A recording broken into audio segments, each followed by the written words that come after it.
Bitcoin was once just internet money for tech geeks, but now, entire governments are paying attention. The big question is, could Bitcoin actually replace banks? Take El Salvador.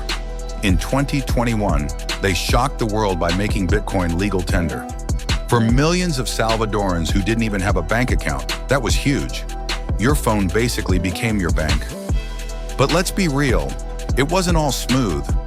Price swings and tech glitches made adoption tricky, and not everyone jumped on board. But here's the twist. While some countries look at Bitcoin, others are building their own digital money.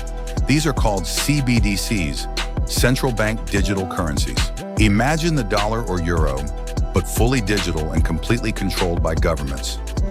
So now we've got a showdown, Bitcoin versus CBDCs.